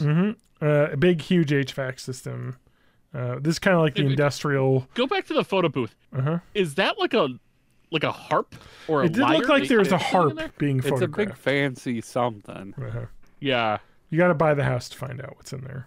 that's true. I like this huge space and then just two typical regular washer and dryers. They didn't go for like industrial sized ones. Oh, this also has the fuck. It's where you fill up your mop bucket. It's like just like the floor drain. The the janitor concrete area. square around it. Yeah, that's it. So, looking at the wall here, bath. though, they've got water purification built in here. I can see the roadie water filtration happening here. So, Oh yeah. that's cool. Some very industrial looking power stuff I going on. think that's where they keep ghosts. Yeah, it does look. It does look like that. That looks like the Ghostbusters basement.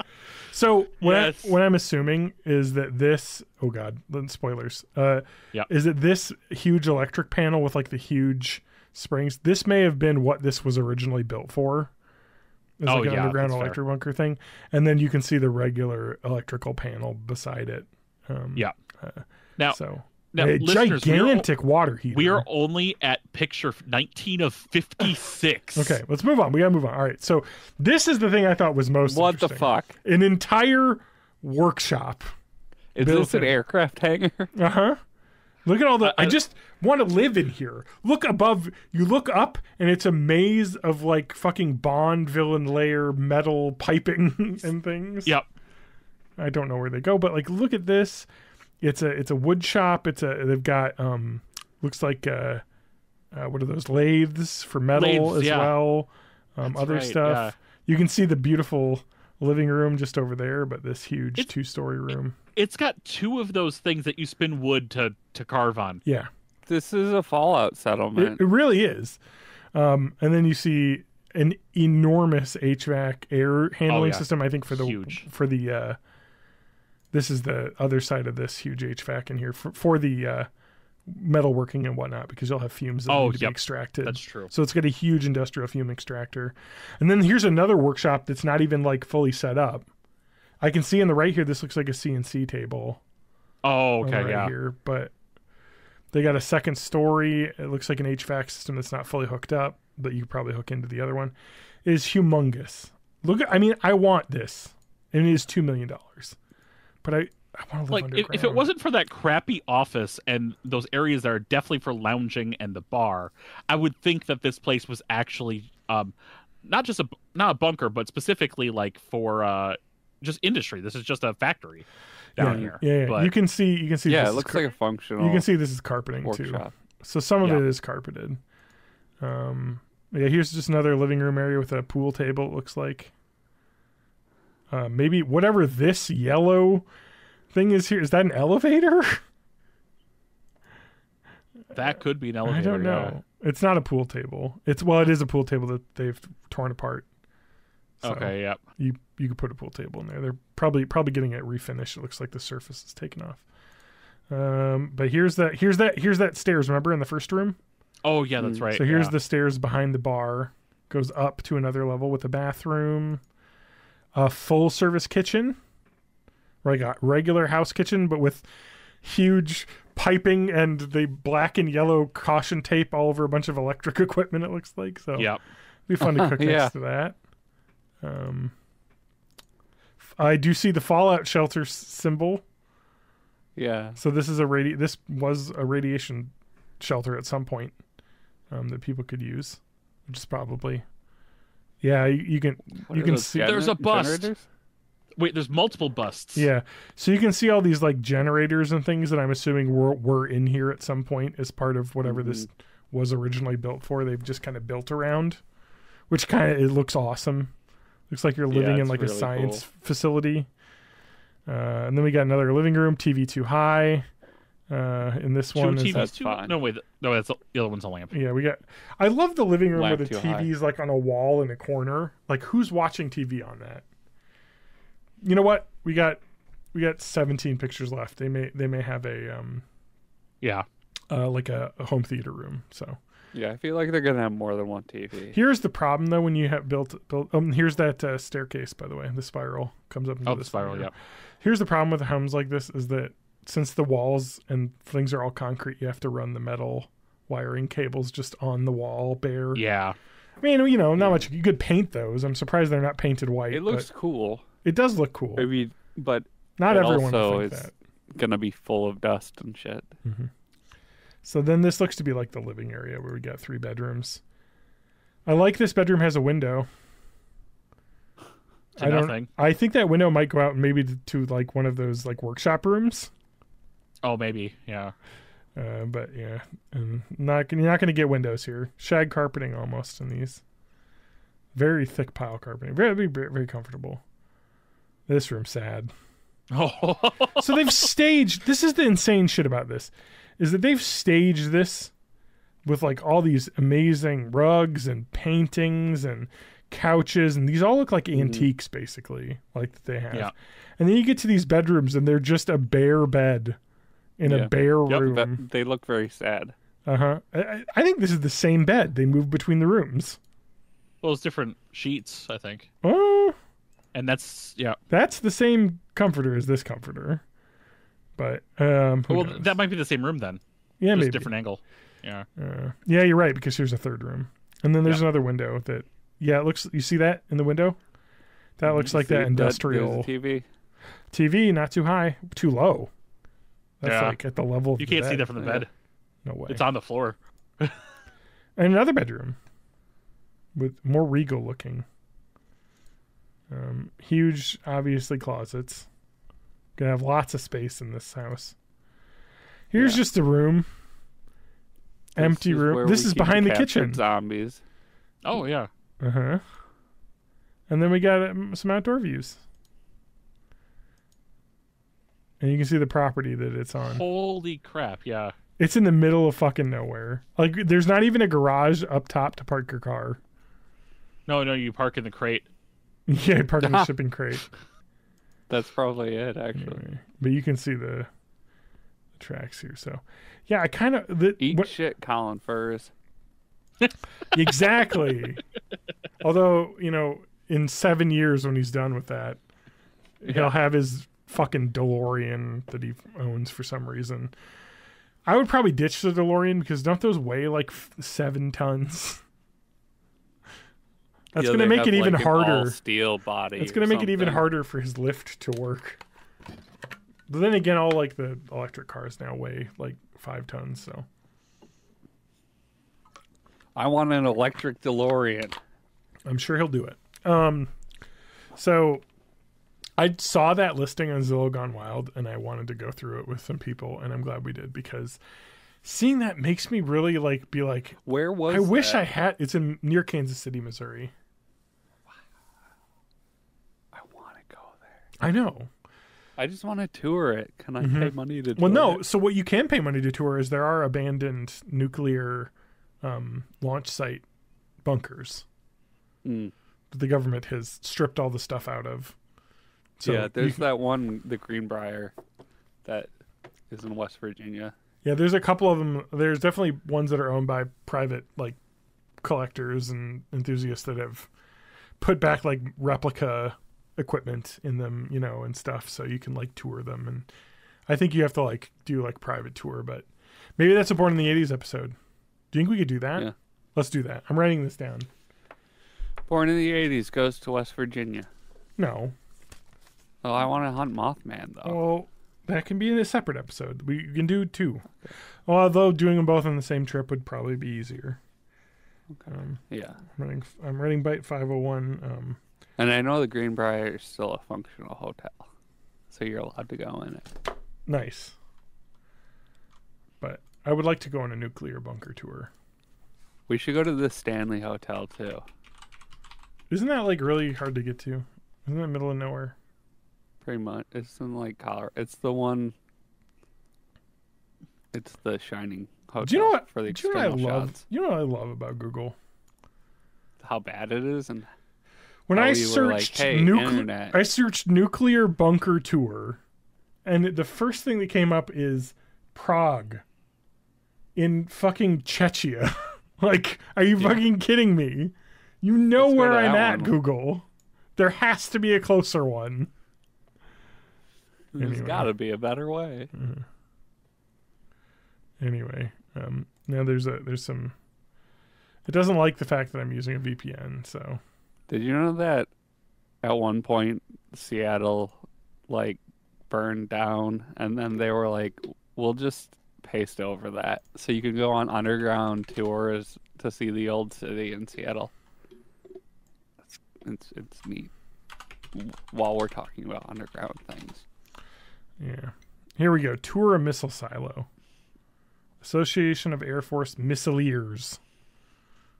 I knew this is a thing you could do. So there's Arizona.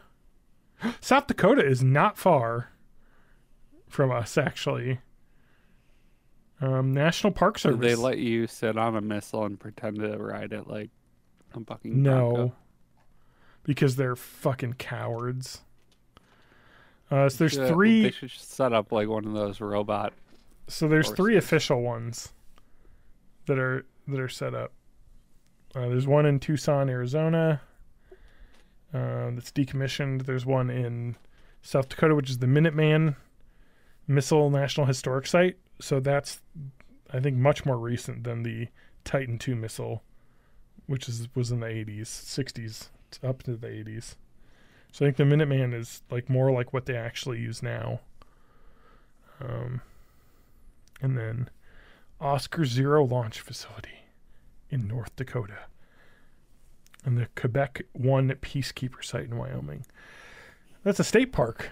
Anyway, I love the like nuclear launch bunkers too, because they have the explosive like tops that they open. So like the launch, like the big heavy concrete bunker lid over the thing has rockets on it to shoot it across the rail so it can open like immediately, because it obviously That's you don't like want it open. how ejector seats work too. It's you don't want it open until you need it open. And then it needs to be open right away. You can't wait for a thing to open while you're worried about Russian missiles landing on you. So I was like looking at that. I was like, I feel like I'm not prepared. Like that is being too prepared, I think. But I think there's a middle level of preparedness I could be.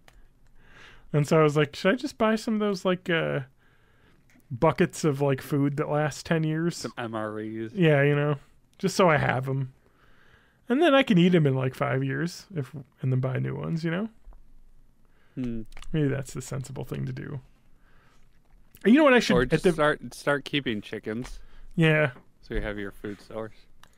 Honestly, what I should probably have is just like an emergency preparedness bag, like a backpack with just shit in it. Like with, maybe $100 in cash. Bug out bag. Yep. Yeah, just something. just in case. It's got like a hand crank radio, hand crank. It's got a bunch of different passports with different names. Yeah, you know, well, as you do. Yeah. So no, I was hoping I could be prepared. Are you prepared? You are not prepared. Be prepared. As Illidan would say. Remember that? Yeah. World of Warcraft? He'd always shout that during Heroes of the Storm. Okay.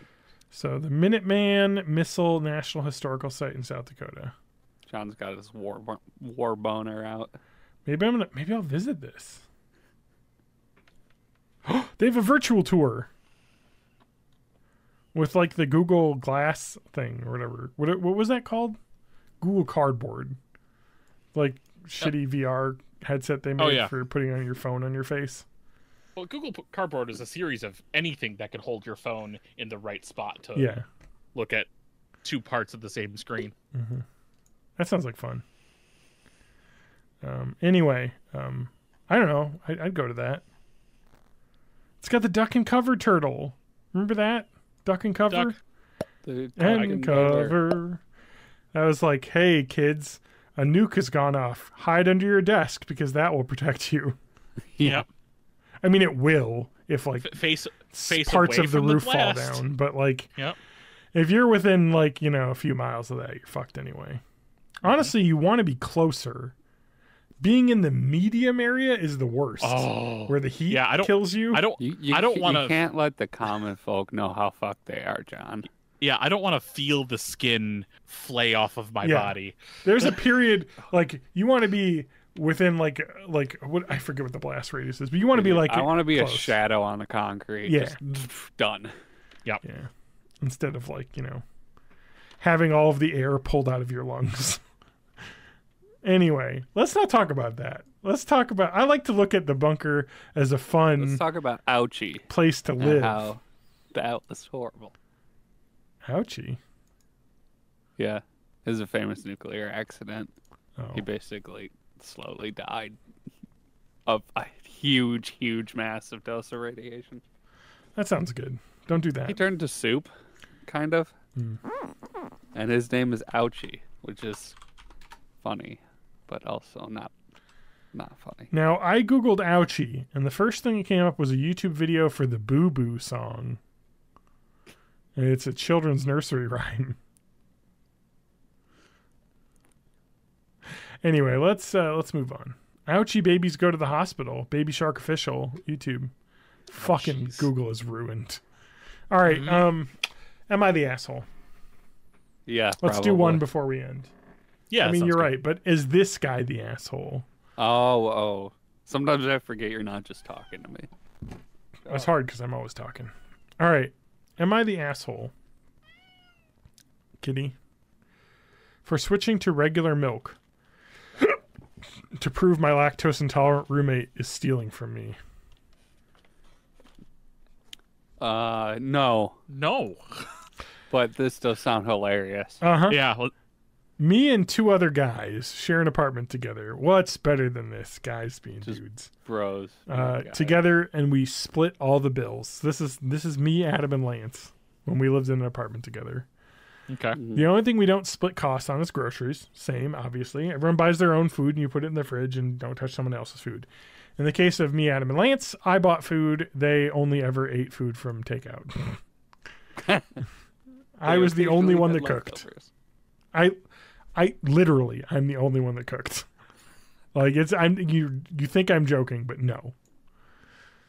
But to be fair for Lance, he did work as a food delivery driver, so I think he just ate food from work for free a lot of the time. So like he obviously didn't need to cook as much, but Adam had no excuse. He had the pile. I mean, he did get paid in DVDs once. That's true. He did. No, he paid a man in DVDs. Oh, he paid a man in DVDs. Yes, because he didn't have enough money for pizza. That was during the dark times when he ordered pizza and didn't have money to pay for it. And instead of a sexy thing, it was you can get some free Kung Fu DVDs. Oh my God. Anyway, one of my roommates, R, keeps stealing my food. It's almost a year of an issue, and I'm sick of it. I get home from work, and containers with my leftovers are sometimes missing. I always make sure to have my name written on them. Or my stuff disappears too quickly. My gallon of milk, for example. I buy almond milk because I like the way it tastes. But it seems to disappear after a week, even though I've only drank once or twice out of it.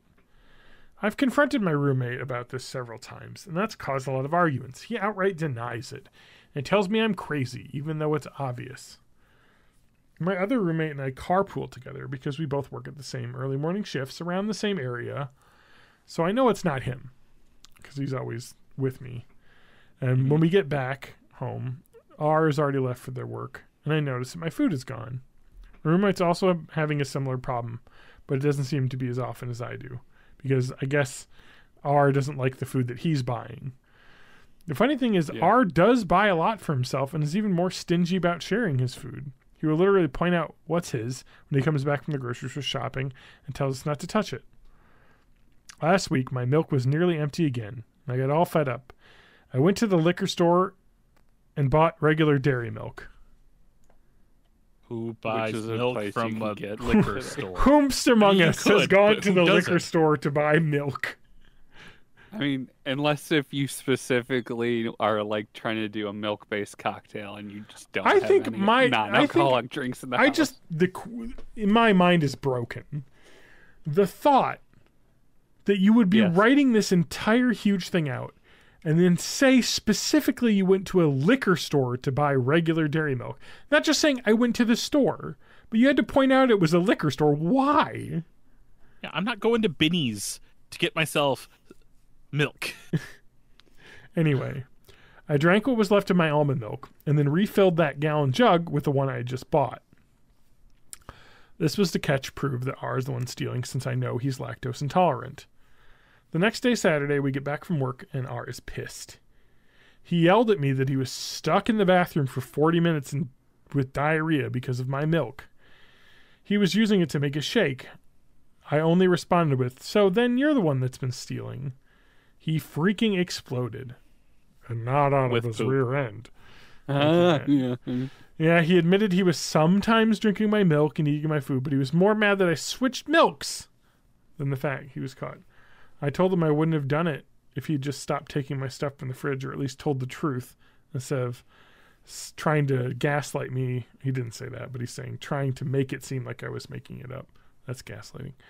My roommate backed me up and thought it was kind of funny that he got payback from stealing this. It's a little tense, and my roommate told me R is trying to convince him to kick me out. Little does he know we're both looking to move somewhere else together without him because we're sick of his shit. I told some buddies what happened, and a few think I was an asshole for that. I feel like I'm not in the wrong here. He was taking my food not even knowing up to it, and I want to prove it. Does that make me the asshole? First of all, what do you guys think? No, of course not. Yeah, definitely not. He's 100% lucky not. that it was just regular dairy milk. I would have gone with like Elmer's glue or some shit. If it was a true food allergy, then yes, but because you could kill someone that way. Yeah. But this is an intolerance, so yeah, he's going to be shitting his pants. He knew, because he knows this guy as they live together, that he's like, I can't eat regular milk because it makes me have to go to the bathroom. So he knew it was a safe swap. Yep. Yeah. As a lactose intolerant IBS sufferer, I see nothing wrong with these actions. Yeah. Mm-hmm. Yeah, 100% agree. He was 100% in the right for doing this. The only problem, the only reason I would call him an asshole is going to the liquor store to get milk. This reminds me of in college. Where do I get common milk? This reminds me of in college when we were hanging out in the Despair apartment, and we were very mad. And by we, I mean one of the people that lived in the house was very mad at another one of the people that lived in the house that they were constantly drinking their beer. So rather than, confront them about it, they took one of the beer bottles, the Colt 45s or whatever it was that you could screw the top back on, and peed in it when it was half full. And then they drank it. And I watched them drink the pee. And it was hilarious. It wasn't me, was it? No, this was the Despair apartment. This was when I think You may have been a freshman for this, so I don't know if you were hanging out at parties as much. So I don't know. I was a really cool freshman. Not cool enough. I had backwards hat and a skateboard. I wasn't even a cool senior. You were a senior. Yeah. Like a senior citizen. Anyway, almost nobody on Reddit thinks he's an asshole. And it makes sense. Like, why would anyone think he's an asshole? He is using his own labeled food in his own way. Yep, he's buying his own milk. Yeah, he put it in a different container, but that's up to him. Yeah. I like this, though, because the guy he created an account for this called Got Milk. And someone said, this story is so incredible. Who can't tell the difference between almond milk and dairy milk? And that's, of course, what I think is a little sus about this. But he said he can't, apparently, but he said he was using it to make some kind of shake, so I don't know. Which is the cop-out answer of like, well... But then again, I guess if he was eating protein powder or something, he was like, I'm going to put some milk in this. See, what you can do is you can go to Amazon. And you can get some capsaicin concentrate. You just drip. It'd kill him. Okay, here's the thing with that. I think that has been, in most states, called assault. If you do I guess it is more dangerous. Yeah. Because you can, like, have a reaction that makes you not breathe. But, I mean, this isn't assault. Because this is his own milk that he spiced. Yeah. But what if you put salt in it? They would turn into cheese. No, because I think I've... Two peanuts were walking down the street. One was assaulted. Yeah.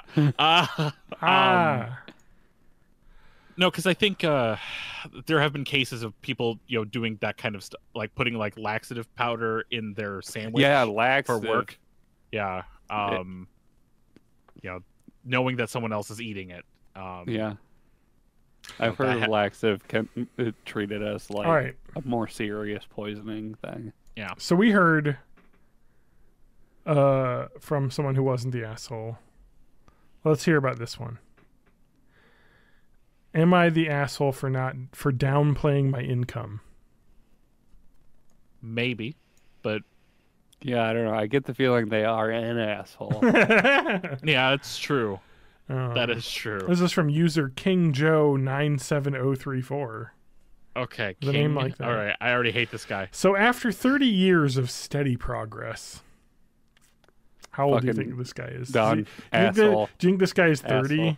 This guy's 46. He's saying this, or do you think and he's trying to talk about how he's got the grind set mindset. And I'm making pretty good money. Like, I recently readjusted my 401k so I won't overpay into it this year. And the change to my take-home pay is more than my roommate pays in rent. And everyone clapped. And my change in take-home pay is more than my roommate pays in rent in my sort of low-end, ugly house in a poor neighborhood. Both of my roommates and several friends are constantly struggling. I try to help by drastically undercharging on rent. They probably pay half of what the going rate is for rooms in my city. And being the one who buys takeout on movie nights. But they all struggle. I pretty much downplay my income and will downplay my available money by pointing out the college expenses I pay for my child and the cost of filling my old junker car with gas. So this guy is divorced with child, I'm assuming. The divorced energy is seeping off this post. College expenses or student loan payments? I'm assuming it's student loan payments. Yeah. Because he's had 30 years of steady progress. Yeah.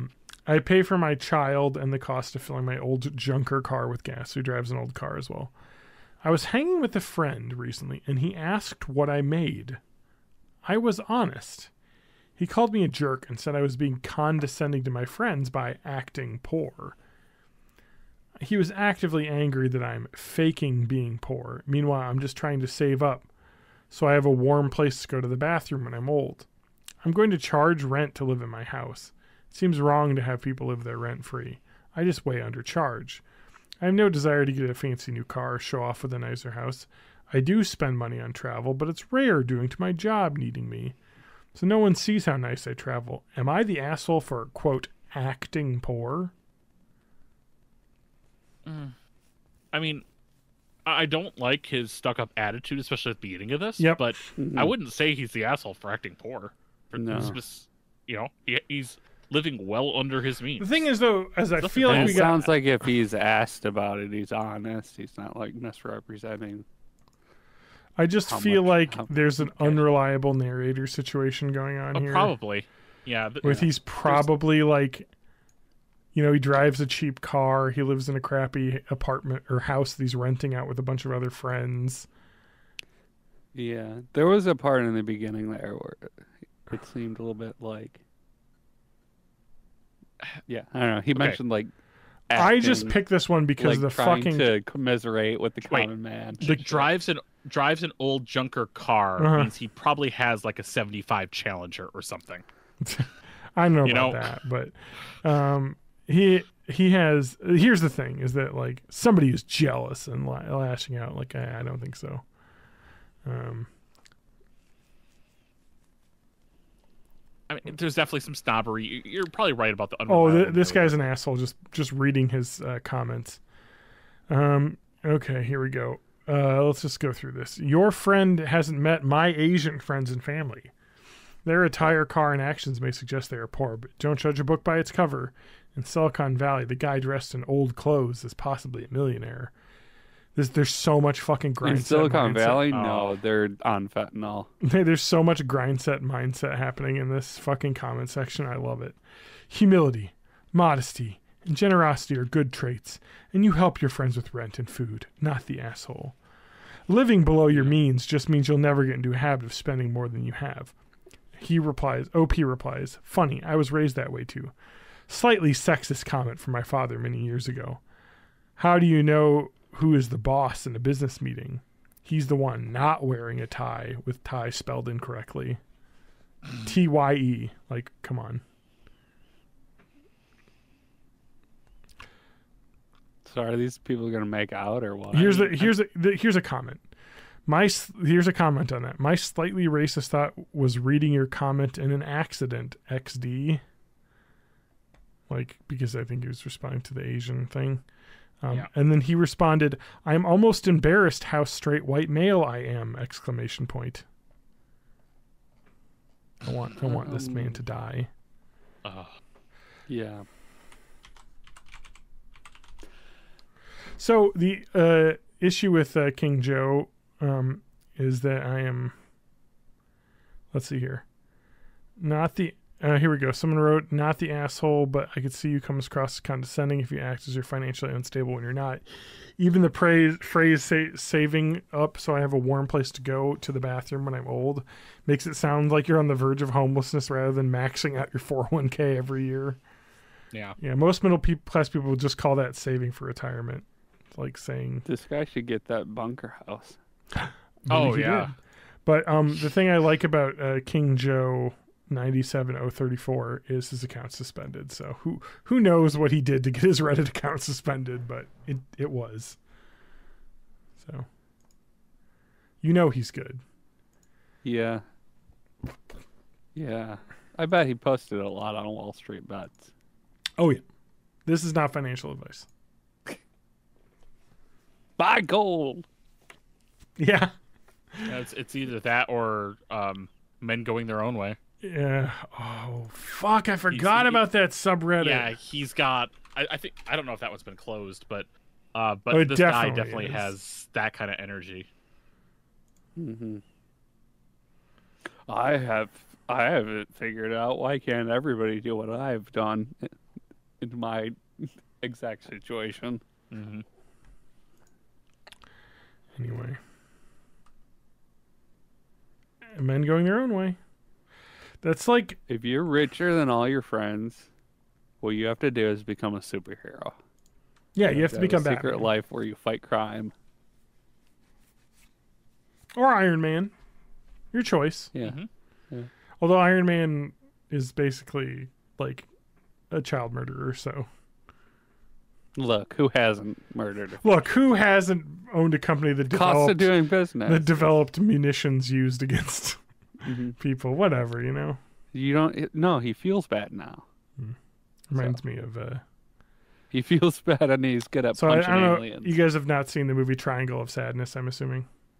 I don't know what you're talking about. Okay. Well, it was a movie that came out last year. It was lauded due to its structure and very much fuck the rich aspect. But there's a cruise, and all the rich people are on a cruise when it gets like attacked, and then they have to survive on a desert island.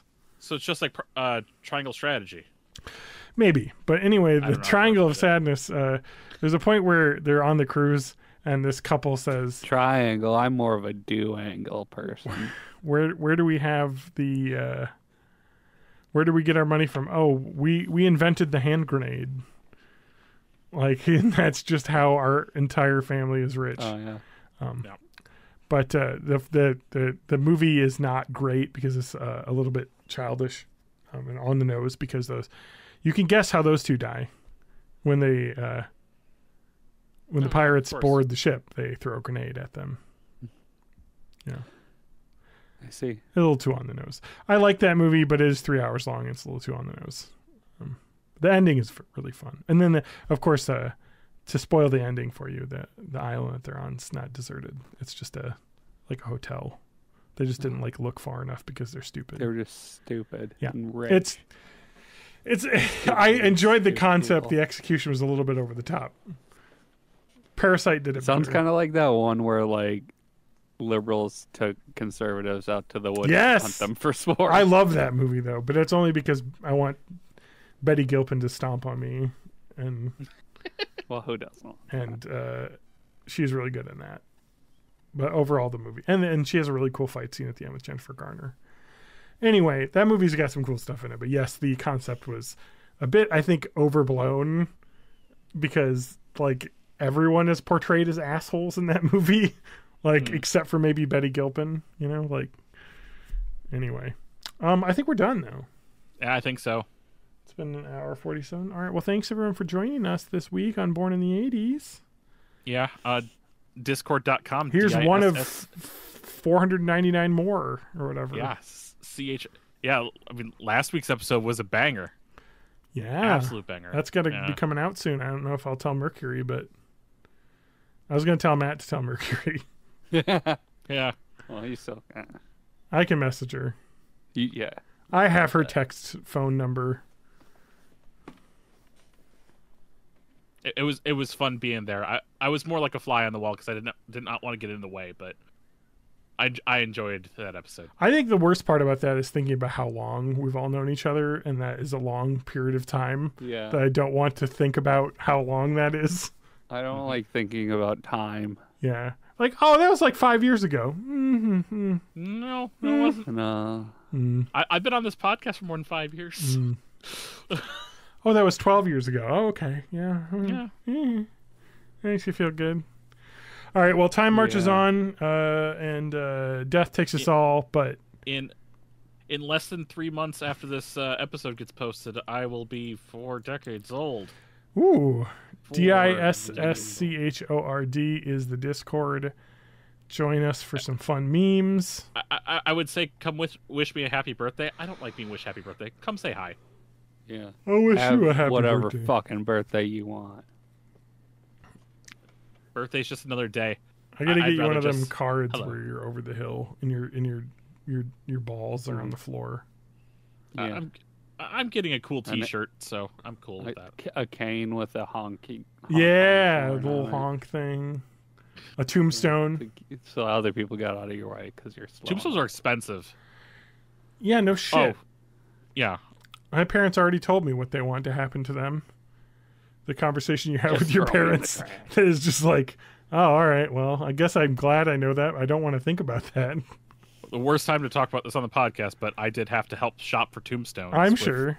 With my Can you just use any stone as a tombstone, or you probably? My parents already got it all planned out. They already have everything pre-ordered. Mm-hmm. They plan ahead.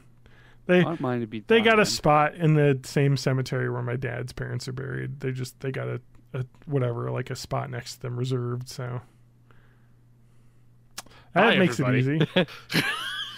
So this stuff your parents talk to you about over the holidays. You're like, okay, well, Cool. cool. It's smart though when you think about it, because when you think about it, that's the last thing I want to have to be planning. That's true. So it's like the thing you do for your children is make it so they don't have to think about it. Everything's already all planned out. Because they were talking specifically because we had my grand uncle passed away in 2020, like mid-pandemic, and it's been a nightmare dealing with all of his assets and everything because he didn't have like everything fully willed out. So it's been like, who's getting how much money? How do we sell all this shit? You know, like, I don't know. So, but then again, I'm gonna be dead. I don't give a fuck. Why should I spend my time alive planning for after when I'm gone? Just throw me in the garbage. I'm fine. No, at that point, they'll just be making us into protein bars. It'll be fine. Yeah. For me, just bury me in like a forest under a tree.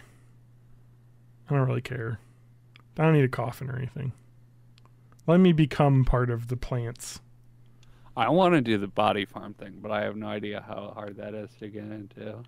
Body farm? Yes, they like it's research for forensic stuff, so they'll just like throw you out in some kind of condition and then judge. And then like have and stuff. Test that. I want the when you donate your body to science, they can use your corpse as like a thing that they shoot guns at. To like test they seriously like they'll shoot rockets at corpses like to see how they work and shit. And it's like, yeah, I mean, I guess that's what happens. That's a science. True. But what was the other thing? No, I like the I was looking into I watched the show. I don't know if you've seen this. Do you have Max, Matt? I used to. Oh, okay. Trying to think of the name of it. New thing? It's How To with John Wilson. I don't know what this is. He's that guy who did like videography in New York, but he would put together like a narrative from the videos that he's done. But yeah, in the most recent season, he went to a pizza parlor in Arizona because it was like one of the only pizza parlors. It had like an organ in it that was super old, and he was looking at like organs, and he was wanting to ship something across the country. And so he was like, how does an organ get shipped across the country? And so he went to where the organ was supposed to go, which is this like pizza parlor with an organ player. And then while he's there eating pizza, he met a man who talked about how he was going to a cryonics event. And then he went to like the Cryonics Institute where they're freezing people, and they had like their annual get together. It was just like this insane, like started from this and just ended up at the fucking cryonics. And I was like, and then they were like talking about it, and he was like, you know, this show's very philosophical, and he was like, you know, all these people thinking about that. But then they're like, when you think about it, some people think about there's an afterlife, you know, there's heaven, whatever. These people, they rationalize it by thinking, when I die, I will be brought back, so I don't have to worry about dying. And that's kind of, and they're like, it's really expensive, but is the cost of that weight being taken off your mind enough? You know, I don't know. So maybe that'd be something I'd do. I'd just do the head though. I don't need the rest of this fucking flesh, fucking rope. What is it? A flesh mecha that I'm riding on. I don't need that. The brain is all that matters to me. Oh yeah, the brain piloting. They put me on a bone and flesh mech. Yep. They put me on a robot. I am not this crude matter. I wonder how much that costs. I mean, quite a bit, because you have to fund it in perpetuity until they get to a point. So the way that they deal with that, oh wow, brain alone is only $80,000. That's a lot less than I would expect. Full body is only $200,000. So what it is, the way that you pay for it is that you put the agency in your will, and you can have if I have a life insurance policy on me now, that would cover that. That's how they do it. I could probably sign up for this today, because I definitely have at least $100,000 on me for a life insurance policy. Or you could make me your beneficiary. It says almost all of the members pay by making the company their beneficiary for a life insurance policy. The thing is, do I want that? Because what if I come back in the world and then they come back and they're like, oh, we got all these brains. Let's turn them into like fucking work robots. You know what I mean? And they just stuff your fucking brain in a forklift. I don't know what has led you to believe the future will be better. I mean, here's the thing. The future has gotten worse, but it has also gotten better. So hopefully something will win out. And the better part will win out. Yeah, the Steven Pinkerverse. They unfreeze you and they're like, did you vote for Trump? Yes, no. I'm like, I don't know what's the right answer to not be destroyed right now. How great is America currently? The thing is, though, they're wearing red hats, so I know how to answer. Are we still recording?